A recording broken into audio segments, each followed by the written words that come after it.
Triple J, a song that I'd never heard of until now, Push by The Cure, and it comes from their 1985 record, The Head on the Door. And we wound back to 87 just before that with the Joshua Tree, U2, and Where the Streets Have No Name. The person taking 5 with you is Tom DeLonge here in the country, playing with his band Angels and Airwaves on the Soundwave lineup, and this morning playing for you, music, DJ. You've taken over Triple J. I like this. I like radio. You know, there's this radio show in the United States called Coast to Coast AM. Mm. I think it's the second biggest radio show syndicated nationally underneath, like one other. And it's all night long. It's a 4-hour radio show, and it's all about like UFOs, paranormal, conspiracy, strange stuff, or inventions. It's always really cool and different. And I was the host. I was the guest on it for 4 hours a few weeks ago, and I was like, oh my god, I could do this. I could have a microphone and just talk to like weird whistleblowers from like Area 51 till like wee hours in the morning. It was awesome. And that's when those kind of people are awake as well. They're staying up all night to watch for things. I know, me included. Yeah. I have a feeling you'd take to radio like a duck to water. Henry Rollins does a really good radio show in LA on KCRW. Yeah, actually. That's what I heard. Yeah, it's really fun. It's good to drive around on a Saturday night and hear him talk. He's also very good at talking. Let's, before we move on, talk about that song, why you chose it. We are talking about 5 people that changed your life, Tom. How did The Cure change your life? Well, when I was in junior high, my brother started bringing home punk rock bands. And I remember before I was into the punk rock bands, I was always just like, oh, you're only listening to that stuff because your friends are into it. What are you doing? I'm like, oh, it's so weird. There's like skeletons on the artwork. What are you And then he brought home, he started getting into The Cure. And I always found it odd that was like the one band that wasn't very punk, but they were kind of on that threshold. And I started realizing, well, these guys have really great songs. And so I early on, my brother deemed it cool, so I always thought it was cool, and I paid more attention through the years. On the last Blink record, not the one we put out in November, but the last one, we did a song with Robert Smith. Oh, wow. And he's on there, and it's like the best song on the record. It sounds like it could have been off one of their records, Disintegration. It's like that kind of a vibe. And had the chance to meet him, had the chance to musically do something with him, and that pushed me into overdrive about being a Cure fanatic. And I just think the diversity in his songwriting and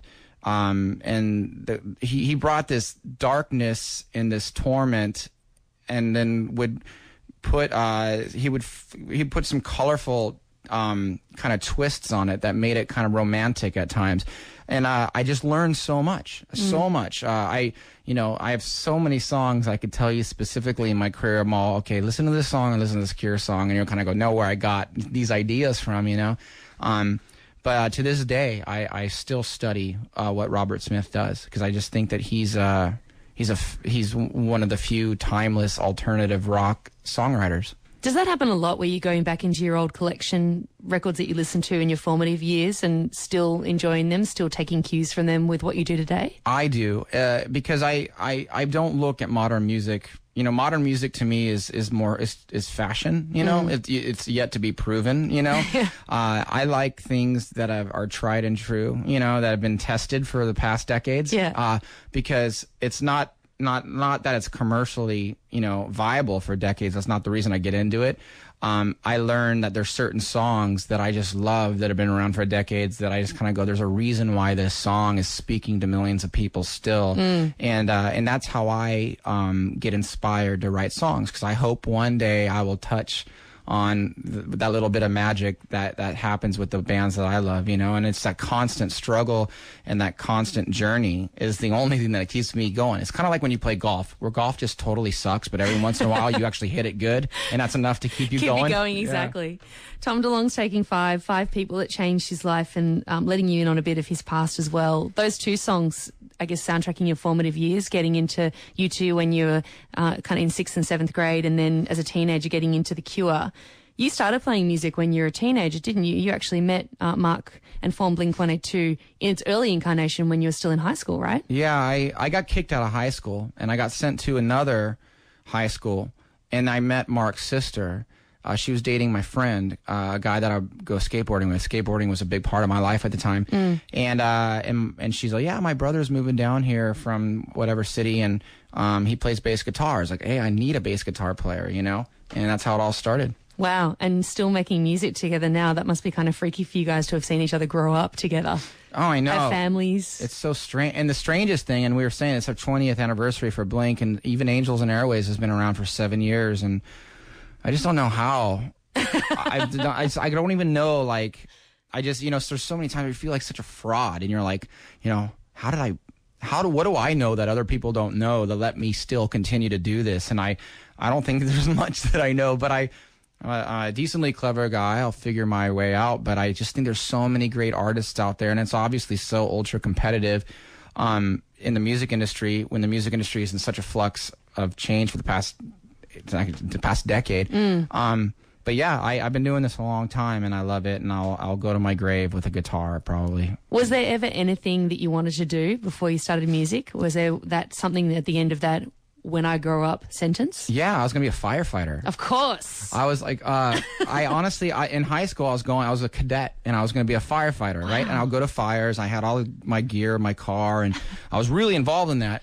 And then they called me up one day at one of my jobs. When I was get out of high school, I worked at like this restaurant, and they called me up because I missed something, and they're like, yelling at me on the phone. It's very militaristic because it's very competitive to be a firefighter, because it's great. You work a couple of days and you get a few days off. You get paid really well. Great women benefits. love you. And women love you. Notice, do you see the trait here? Rock and roll, fire. And I remember, like, I was like, I don't want to like do push-ups and all this stuff. What are they yelling at me for? I'm like, so at that moment I was like, let's do something else. But that's honestly, that was like the only other thing. It's weird. What's weird is I still don't believe in school. I just don't, because you just got to find what you love. And that's what school should teach you, kind of like, you know, how to read, you know, maybe do a little bit of math. Other than that, they should teach you how to find something you love, because if you do what you love, you'll be great at it. And I think that's the biggest part, is most people just don't know what they love. I was fortunate enough to pick up a guitar, and I was like, oh. But if I didn't find that, like fighting fires, why would I be fighting guns? You know, like, my God, I almost like, that'd be weird. But both, you know what's even creepier? I just thought of this right now, is both of those career paths involve sleeping with groups of men for long periods of time, you know? So either way, maybe that's what I was searching for. We're getting into some interesting therapy territory. I know, right? With Tom DeLonge. He's taking 5 with you in the country and playing Soundwave with Angels and Airwaves, but this morning playing you lots of music from his past and 5 people that have changed his life.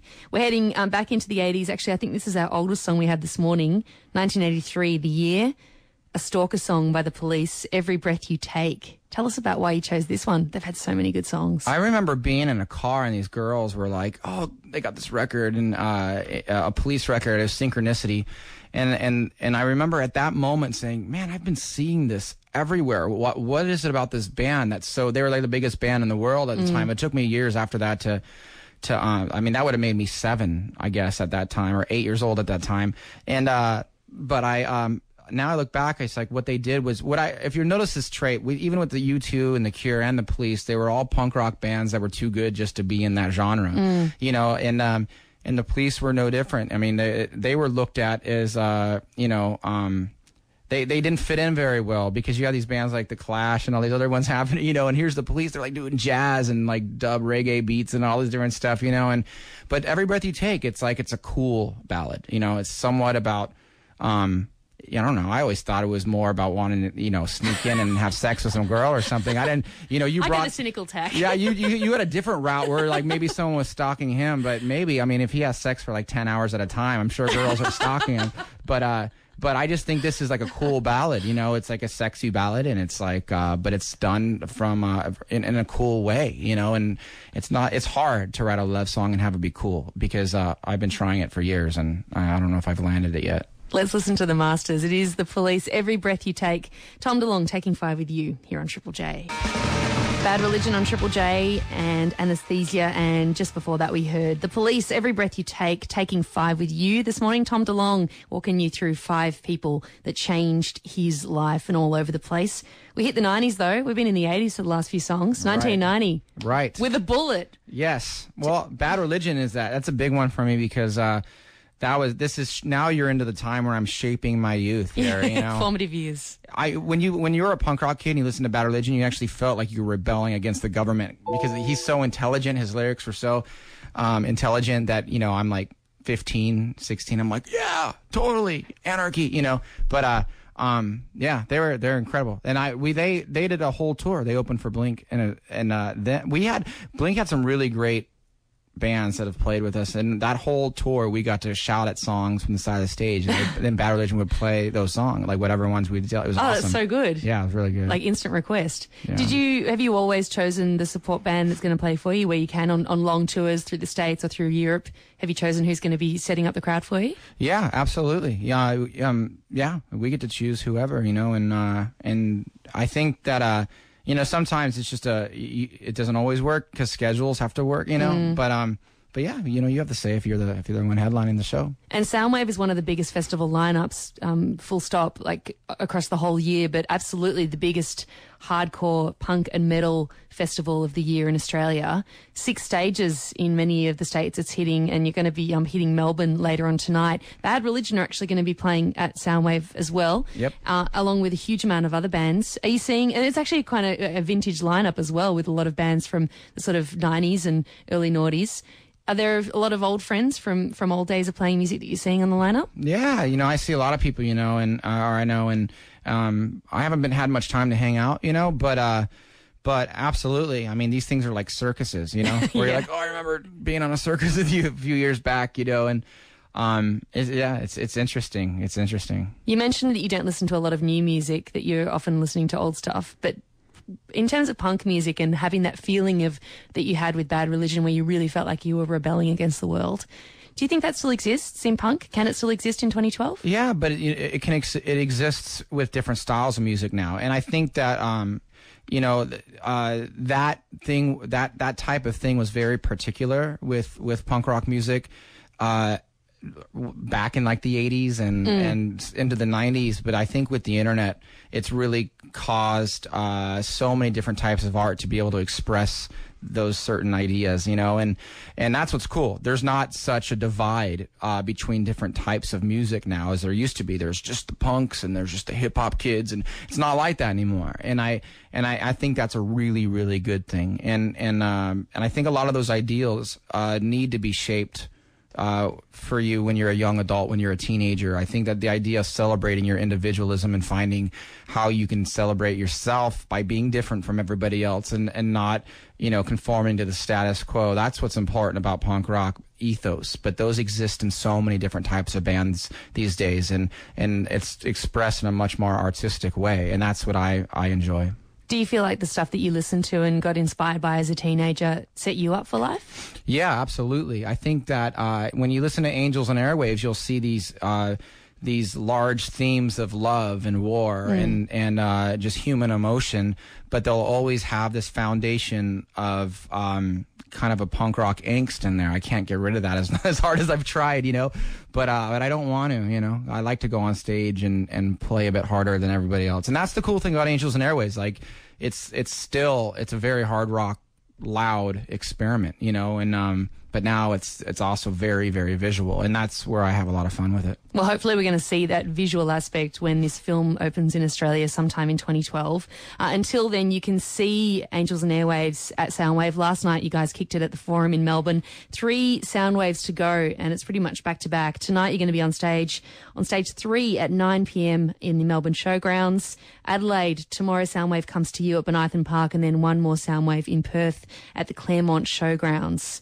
Tom, it's been so lovely to meet you and Wow. Take 5 today. I love it when you guys say lovely. It really seems genuine. It you know? is. It's genuine. It's just like a word you can't really. It's like it's hard to do it fake, you know. It's not really in our vernacular in America, at least in that form. Like out here, it's always like lovely, lovely. Like that's nice. We get a lot of slang from you guys, though. By the way. Oh, good. What have you learned this time? Well, it's not that I've learned anything new this time, but No Worries has made it straight into. I've seen my people daily use. word. I've seen people use No Worries in America, and I've wondered if it's come from Australia. Yeah, no. Oh, absolutely. Yeah, no. America has got a few ones. No Worries is the big one now for sure. All right. Well, hopefully you'll learn a few more bad abbreviations of the English language. We're good at that in Australia. As you trek around, and it has truly been lovely to meet you. Thank you. And Take 5 with 5 people that changed your life. Even more so lovely because you are going to finish off with one of my favourite bands. If we're talking about formative years, these are the guys that made me get into kind of more hardcore stuff when I was a teenager. Fugazi is where we're finishing. Repeated the record this came from. Why did you pick Merchandise? How has this impacted on your life? Fugazi was the first punk band that was experimental in my youth, you know, from my perspective. And because Ian came from a band called Minor Threat, we just have to by law accept anything he does, you know. So that made all the punker kids like Fugazi and take a minute with it. Yeah. If he wasn't in Minor Threat, we probably would have just passed it right by and not given it the due chance. But they became a massive force to be reckoned with. And I have these dreams. See, Fugazi, obviously everyone knows these stories.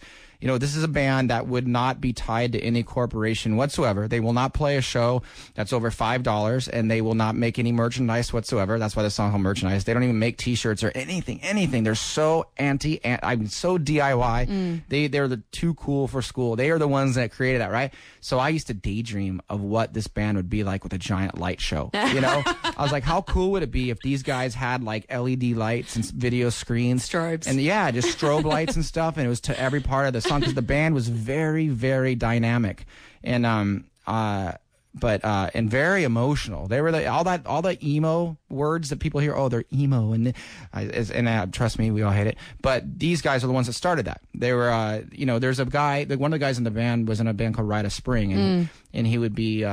He was known. His name was Guy. He was known as being the guy that kind of helped bring about that emotional sensibility to rock and roll in this form that later led to that word emo. But these guys obviously aren't really compared to those. But we can ones. blame Fugazi for emo. Is that what you're saying? I know. I don't want to say that because I'll probably get like killed. They're probably, like I'm not defaming that band. I love Fugazi, and we all have a very, very common love for that band in Angels and Airwaves. That would be one of the bands that we all say, yes, this is why we do music. It is a great reason to start a band, to continue a band, and to even get your Friday started. A wonderful outfit out of Washington, D.C. They are Fugazi. Merchandise is the song. Tom, thank you so much for taking 5 today. Thank you.